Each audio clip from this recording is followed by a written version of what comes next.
Hello everyone, DVS ম্যাডামের ক্লাসে তোমাদের সকলকে স্বাগতম। আমি ডিভিএস ম্যাডাম। সবার আগে চ্যানেলটা সাবস্ক্রাইবের পর প্রত্যেকে নোটিফিকেশন অন রাখবে, যাতে যখন যখন ভিডিও আপলোড হোক তোমাদের কাছে পৌঁছে যায়।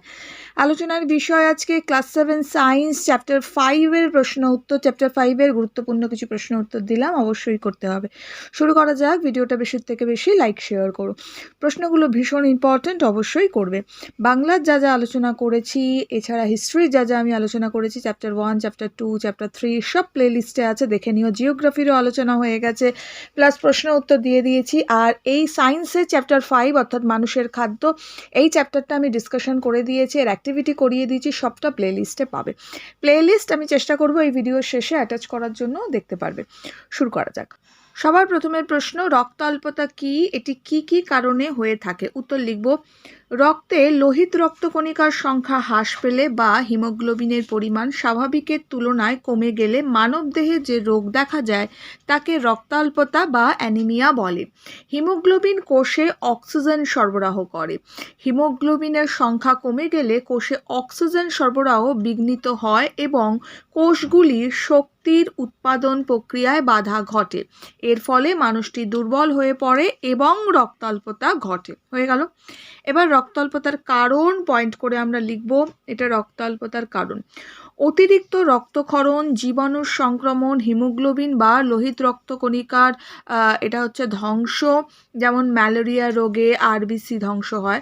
আয়োডিনের অভাব, তারপরে ফলিক অ্যাসিড, ভিটামিন B12-এর অভাবের জনিত কারণে রক্তাল্পতা হয়ে থাকে। এটা রক্তাল্পতা হবে কিন্তু। ওকে, নেক্সট প্রশ্ন, মানুষের দেহে ব্যবহৃত জলের উৎসগুলো লেখো, অথবা দেহে ব্যবহৃত জল আমরা কোথা থেকে পাই? মানব দেহে জলের গুরুত্ব আলোচনা করো। উত্তর আমরা লিখব, মানব দেহে জলের উৎস, এটা জল হবে, জলের উৎস পানীয় জল বা পোর্টেবল ওয়াটার যেটা বলি। এছাড়া ফলের রস থেকে, যেমন তরমুজ, আম, আনারস, আঙুর, মুসুবি, লিচু, কমলালেবু, বেদানা, এগুলোর থেকে আমরা জল পেয়ে থাকি। বিভিন্ন খাদ্য থেকে, যেমন ভাত, ডাল, তরকারি, মাছ, তরকারি আর কি, মাছ, মাংস, পনির থেকেও আমরা সংগ্রহ করে থাকি। বিভিন্ন তরল, যেমন ডাবের জল, দুধ, চা, কফি, শরবত, এগুলো থেকেও আমরা জল পাই। এবার প্রশ্ন হচ্ছে মানব দেহে, এটা দেহে হবে, মানব দেহে জলের গুরুত্ব লিখব। কোষীয় উপাদান গঠন পয়েন্ট এটা করে লিখব। কোষের প্রোটোপ্লাজমের 60 থেকে 70% হচ্ছে জল। জল প্রোটোপ্লাজমকে সক্রিয় করে। নেক্সট পয়েন্টে লিখব রাসায়নিক বিক্রিয়ার মাধ্যম, এটা জল হবে, মাধ্যম জল। তাহলে আমরা লিখব হচ্ছে মানুষের দেহে সমস্ত রাসায়নিক বিক্রিয়ায় তরল মাধ্যমে সংগঠিত হয়। জল রক্ত লসিকার তারল্য বজায় রাখে। নেক্সট পয়েন্টে লিখব বাহক রূপে কাজ করে। এখানে লিখব জলের মাধ্যমে বিভিন্ন প্রয়োজনীয় সামগ্রী কলাকোষে সরবরাহ হয়ে থাকে। আমাদের দেহে ঘাম, মূত্র, অশ্রু, রক্ত ইত্যাদি পরিবহনের মাধ্যম হলো জল। নেক্সট পরের পয়েন্টে লিখব খাদ্য পরিপাকের সহায়ক। এখানে লিখব বিভিন্ন খাদ্য পরিপাককারী রসেরই প্রধান উপাদান হলো জল। জল খাদ্যকে নরম ও তরল করে পরিপাকে সাহায্য করে। নেক্সট 5 নম্বর পয়েন্টে লিখব হচ্ছে কোষ্ঠকাঠিন্য প্রতিরোধ। এখানে লিখব জল অপাচ্য খাদ্যের সঙ্গে মিশে মলকে নরম রাখে, ফলে মলত্যাগ সহজ হয় এবং কোষ্ঠকাঠিন্যর সম্ভাবনা থাকে না। নেক্সট লিখব হচ্ছে ক্ষয়রোধ। ক্ষয়রোধের ক্ষেত্রে লিখব মানবদেহে দুটি হাড়ের জোড়ের উপস্থিতি জল বা তরল পিচ্ছিলকারক পদার্থরূপে হাড়ের ক্ষয় রোধ করে। কি বললাম? মানবদেহে দুটি হাড়ের জোড়ে উপস্থিত জল বা তরল পিচ্ছিলকারক পদার্থ রূপে হাড়ের ক্ষয় রোধ করে। নেক্সট পরের প্রশ্ন, শরীর সুস্থ রাখার জন্য আমাদের রোজ সকালে, দুপুরে, বিকেলে, রাত্রে কি কি খেতে পারি? এর সঙ্গে উল্লেখ করে বন্ধুর সঙ্গে ঘুরতে গিয়ে মাঝে মাঝে কি কি খেতে পারো এবং রোগ এড়িয়ে চলতে গেলে কোন কোন খাবার না খাওয়াই উচিত? উত্তর লিখব।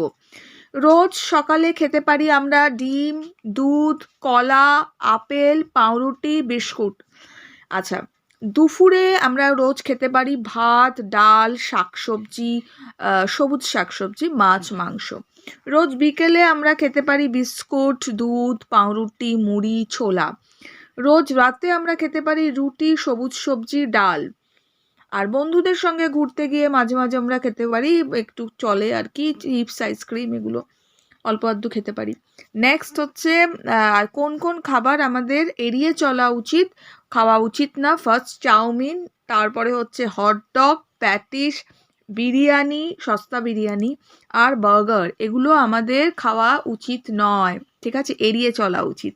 নেক্সট পরের প্রশ্ন, উদ্ভিজ রাসায়নিক উৎস কি, এর উৎস ও কাজ লেখো। উদ্ভিজ রাসায়নিক উৎস কি, এর উৎস ও কাজ লেখো। উত্তর লিখব, উদ্ভিদ দেহে প্রাকৃতিকভাবে উপস্থিত যে সমস্ত রাসায়নিক পদার্থ উদ্ভিদের বিভিন্ন অংশের বর্ণ গঠন করে অথবা উদ্ভিদ অঙ্গের বিশেষ স্বাদ, গন্ধ বা স্পর্শজনিত বৈশিষ্ট্য সৃষ্টি করে তাকে ফাইটোকেমিক্যালস বা উদ্ভিজ্জ রাসায়নিক বলে। যেমন রসুনের উগ্র গন্ধ সৃষ্টিকারী পদার্থ, বেগুনের ঘন বেগুনি বর্ণ আর কি রঙের কথা বলা হচ্ছে সৃষ্টিকারী পদার্থ। ওকে, এবার বলেছি এর উৎস ও কাজগুলো। লিখবো ফাইটোকেমিক্যালসের উৎস বলে আমরা লিখবো। এবার উদ্ভিজ্জ রাসায়নিকের জায়গায় কিন্তু ফাইটোকেমিক্যালসও হাইলাইট করতে পারি। উৎস কি কি না, বেগুন, টমেটো, গাজর, কুমড়ো, হলুদ, পাকা পেঁপে, পাকা আম, তরমুজ, বিট, বেদানা ইত্যাদি, যেগুলোর মধ্যে কালার্স আছে আর কি। ওকে, নেক্সট বলেছে ফাইটোকেমিক্যালসের কাজ পয়েন্ট করে আমরা লিখব মানবদেহ সজীব ও কর্মক্ষম করে তোলে, মানে কর্মক্ষমতা ঠিক রাখে আর কি। ওকে, নেক্সট বলেছে মানবদেহের বার্ধক্য প্রতিরোধ করে, অর্থাৎ খুব তাড়াতাড়ি বুড়ো হওয়া আটকায়। নেক্সট বলেছে হৃৎপিণ্ডের স্বাভাবিক কাজ বজায় রাখতে সাহায্য করে। নেক্সট হচ্ছে হাড়কে শক্ত ও মজবুত করে। নেক্সট হচ্ছে ক্যান্সার হওয়ার সম্ভাবনা কমিয়ে দেয়। ক্লিয়ার? তাহলে আমাদের এই খাবারগুলো কিন্তু ভীষণ ইম্পর্টেন্ট। নেক্সট প্রশ্ন, রাতকানা রোগের কারণ, উপসর্গ, প্রতিকারগুলো লেখো। উত্তর আমরা লিখব, রাতকানা রোগের কারণ হচ্ছে খাদ্যে ভিটামিন এর অভাবজনিত কারণে, মানে এর ঘাটতি আর কি। ওকে, তাহলে লিখব খাদ্যে ভিটামিন এর ঘাটতি। উপসর্গ হচ্ছে রাতে অল্প আলোতে দেখতে কষ্ট হওয়া। প্রতিকারে আমরা লিখব ভিটামিন এ সমৃদ্ধ খাবার, যেমন গাজর, পাকা কুমড়ো, টমেটো, পালং শাক, সবুজ শাকসবজি, দুধ, তারপরে এটা কড হবে, কড আর হ্যালিবার্ট। ওকে, কড আর হ্যালিবার্ট মাছের যকৃৎ নিঃসৃত তেল প্রভৃতির গ্রহণ করা দরকার। তাহলে কি কি বললাম, গাজর, পাকা কুমড়ো, টমেটো, পালং শাক, সবুজ শাকসবজি, দুধ আর কড আর হ্যালিবার্ট মাছের যকৃৎ তেল প্রভৃতি গ্রহণ করা দরকার। ক্লিয়ার? নেক্সট প্রশ্ন, স্কারভি রোগের কারণ, উপসর্গ ও প্রতিকার। উত্তর লিখব, স্কারভি রোগের কারণ হচ্ছে দেহে ভিটামিন সি এর অভাব ঘটলে স্কারভি রোগ হয়ে থাকে। উপসর্গ, মাড়ি ফুলে ওঠে, মাড়িতে রক্তক্ষরণ ঘটে, দাঁতের গোড়া আলগা হয়ে যায়, দাঁতের গঠনে ত্রুটি দেখা যায়। ওকে, নেক্সট প্রতিকারে লিখব, আমলকি, পেয়ারা, পাকা টমেটো, বাঁধাকপি, আনারস, পাতিলেবু, কমলা লেবু, আম প্রভৃতি ভিটামিন সি যুক্ত খাবার আমাদের খাওয়া উচিত। নেক্সট গলকণ্ড রোগের কারণ, প্রতিকার, উপসর্গ। উত্তর আমরা লিখব, গলকণ্ড রোগের কারণ দেহে আয়োডিনের অভাব ঘটলে গলকণ্ড রোগ দেখা দেয়। উপসর্গে লিখব, দেহে আয়োডিনের ঘাটতি থাকলে থাইরয়েড গ্রন্থি সঠিকভাবে থাইরক্সিন হরমোন সংশ্লেষ করতে পারে না, ফলে থাইরয়েড গ্রন্থি ফুলে যায় এবং গলকণ্ড ঘটে।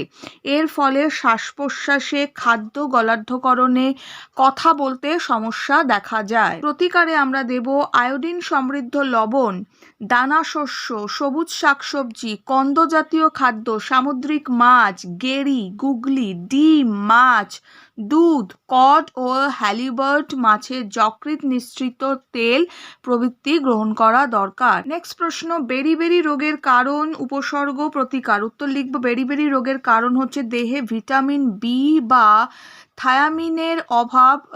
এটা হবে হচ্ছে ভিটামিন বি বা থায়ামিনের অভাব ঘটলে বেরিবেরি রোগ দেখা যায়। উপসর্গ হচ্ছে স্নায়ুতন্ত্রে গোলযোগ দেখা যায়। আচ্ছা, প্রান্তীয় স্নায়ু ও স্নায়ুরজ্জু ক্ষতিগ্রস্ত হয়, বমি ভাব থাকে, খাদ্যে অনীহা দেখা দেয়, দেহের ওজন কমতে থাকে, হৃদযন্ত্র দুর্বল হয়ে যায়, অনেক সময় দেহের বিভিন্ন অংশে জল জমে, একে সোথ বা এডিমা বলে। নেক্সট প্রতিকার, প্রতিকারে দেব ঢেকি শাক, ওকে মানে ঢেকি শাক না সরি ঢেকি ছাটা চাল, সেদ্ধ চাল, সবুজ শাকসবজি, অঙ্কুরিত বীজ, গাজর, টমেটো, মটরশুঁটি প্রভৃতি গ্রহণ করা। ওকে, তাহলে যারা সবজি খাও না অবশ্যই সবজি খাবে, সবজি কিন্তু খুবই ইম্পর্টেন্ট। হ্যাঁ, কারা কারা ভেজিটেবলস খাও কমেন্টস করবে আমাকে। আচ্ছা, জীবদেহে জলের গুরুত্ব লেখো, অথবা জীবদেহে জলের যে কোনো 3টে ভূমিকা ব্যাখ্যা করো। ঠিক আছে, কি লিখবো? জীবদেহে জলের গুরুত্ব। সবার আগে দেব উদ্ভিদ দেহে। ওকে, উদ্ভিদ দেহে দেব উদ্ভিদ দেহে সজীবতা বজায় রাখে। উদ্ভিদ দেহের খাদ্যবস্তু, খনিজ লবণ, ভিটামিন, হরমোন প্রভৃতি পরিবহনে মুখ্য ভূমিকা পালন করে। নেক্সট হচ্ছে সালোক সংশ্লেষ প্রক্রিয়ার প্রস্তুত খাদ্যের মুখ্য উপাদান হচ্ছে জল। বীজের অঙ্কুরোদ্গমের জন্য জল অপরিহার্য। বাষ্পমোচনের মাধ্যমে অতিরিক্ত জল নির্গমের মাধ্যমে উদ্ভিদ দেহের উষ্ণতা বজায় থাকে। ক্লিয়ার? নেক্সট হচ্ছে প্রাণীদেহ। প্রাণীদেহে লিখবো প্রাণীদেহের সজীবতা বজায় রাখে। কোষের মধ্যে বিপাকীয় কাজ পরিচালনায় জল প্রয়োজন পড়ে। নেক্সট হচ্ছে রক্ত, লসিকা, CSF প্রভৃতি দেহতরলের মুখ্য উপাদান হচ্ছে জল। নেক্সট হচ্ছে খাদ্য পরিপাক এবং শোষণে জলের উপস্থিতি মানে অপরিহার্য।